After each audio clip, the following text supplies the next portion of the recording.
Cheat Code Support Strategist by Clouds. My Head in the Clouds Not Coming Down. On AO3. Chapter 29 Obstacles. $10 he insults everyone during the opening speech. Izuku murmured out of the corner of his mouth, leaning slightly over to Mei so she could hear him above the noise of the cheering crowd. No bet, Mei whispered back. From what you've told me, he seems like just enough of an idiot to do it. Izuku's eyes widened when he found himself smiling. He didn't know why it still shocked him that Mei was bold enough to be rude to Katsuki, even though he definitely couldn't hear them.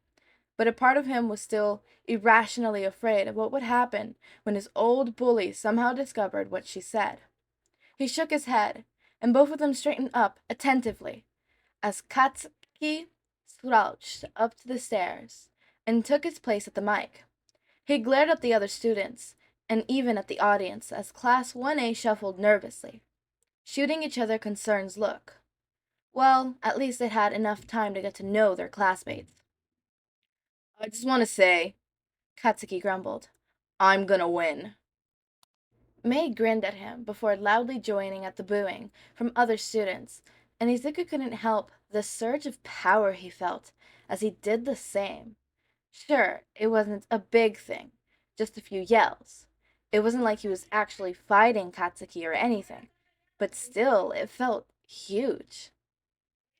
All right, kiddos, Midnight cracked her whip. Are you ready to suffer? Izuku gulped and adjusted his feet.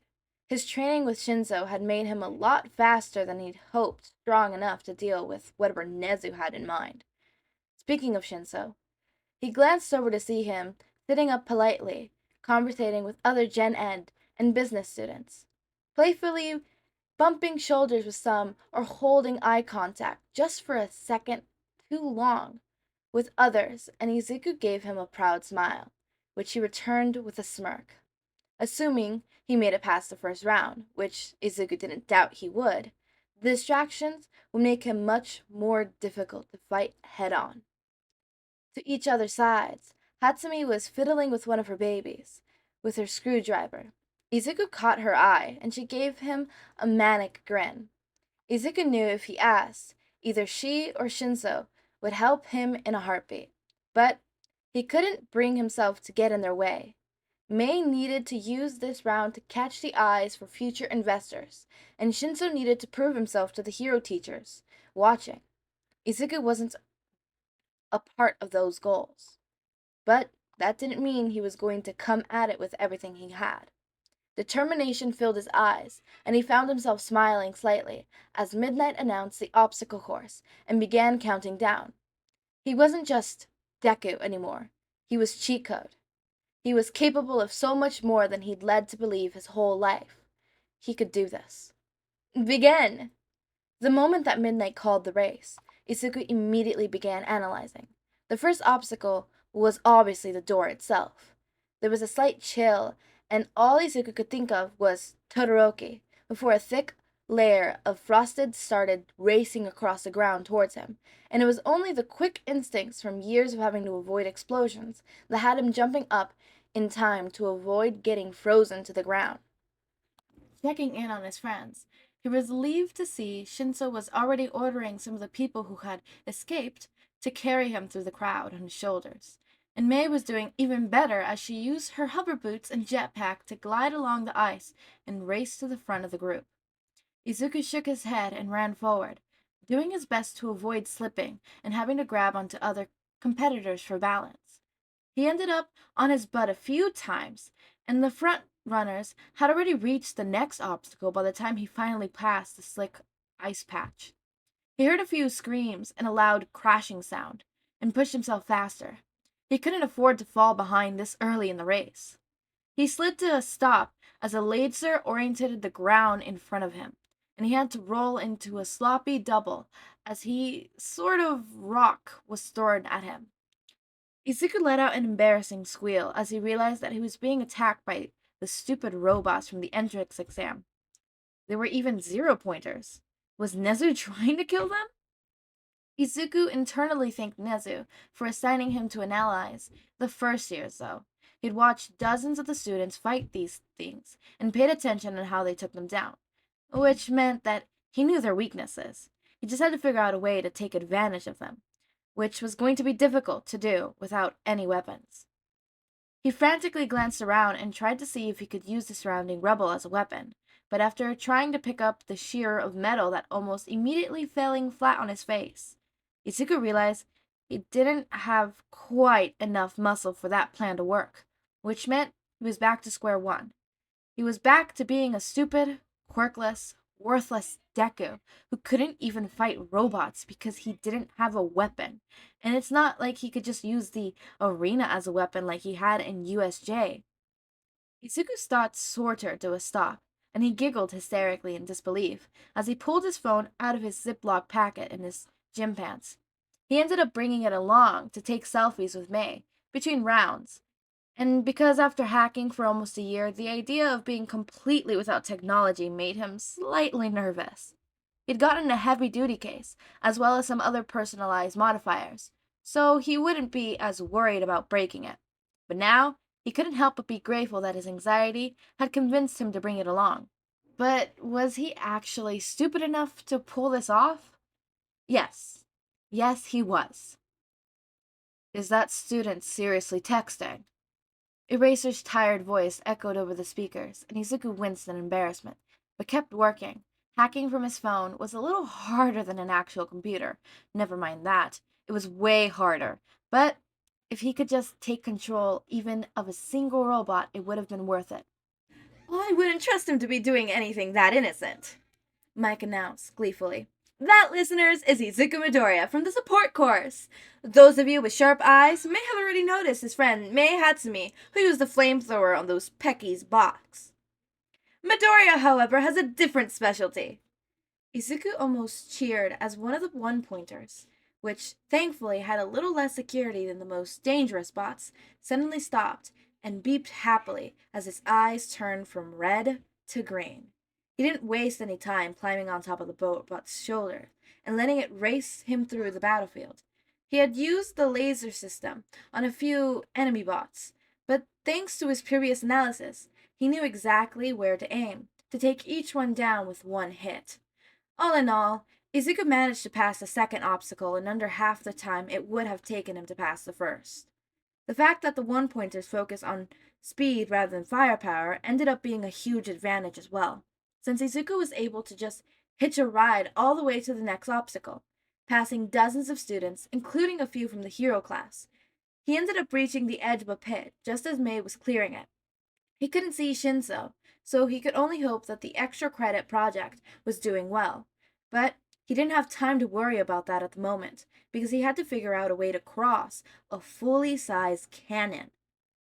The various pillars were connected by ropes, which meant that Izuku probably wouldn't be able to bring the full bot with him, unless... He steered the robot over to one of the hero students, who was just trying to get across the ropes, like a tightrope.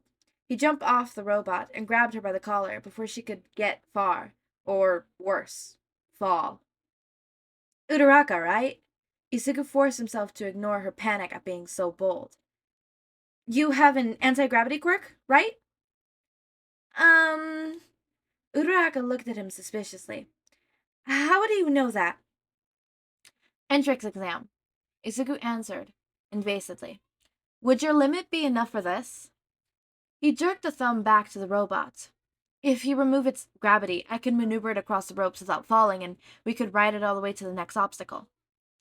Uraraka looked hesitant, and Izuku could tell that they were just running out of time.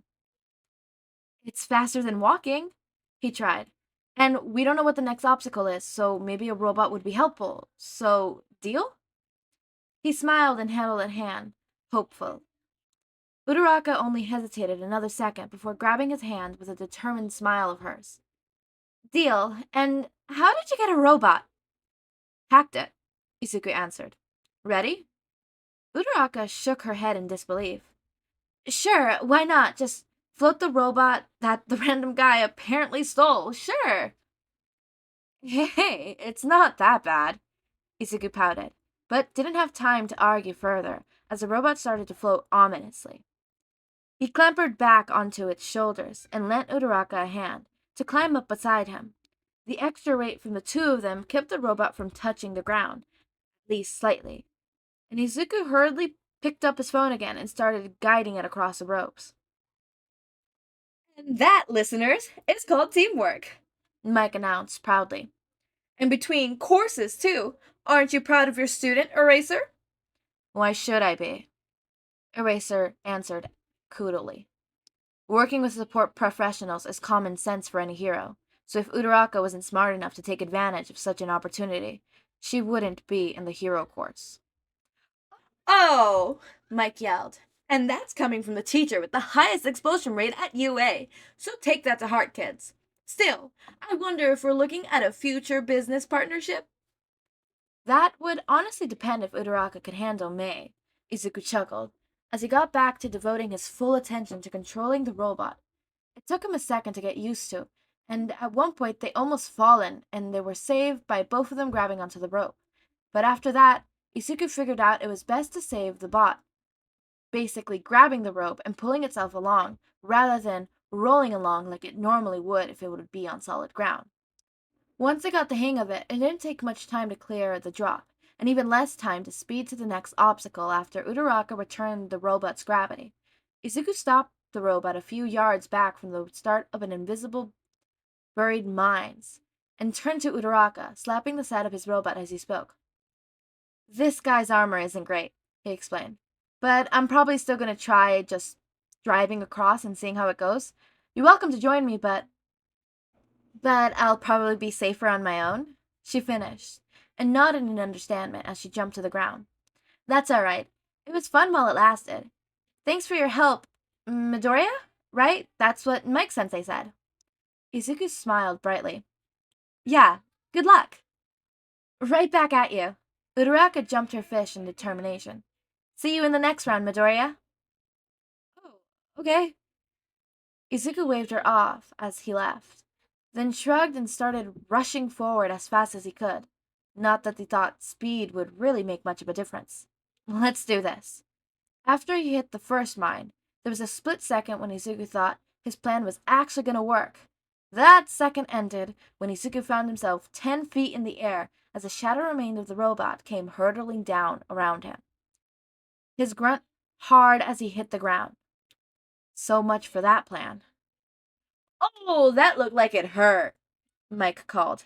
And that, kids, is why you don't charge head onto a minefield, even if you do have a giant robot on your side. Wonderful, Izuku grimaced as he got to his feet. Way to add insult to injury. All right, time for a new plan.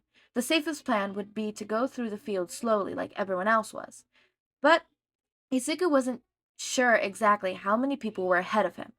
Probably at least 40 would move on to the next round.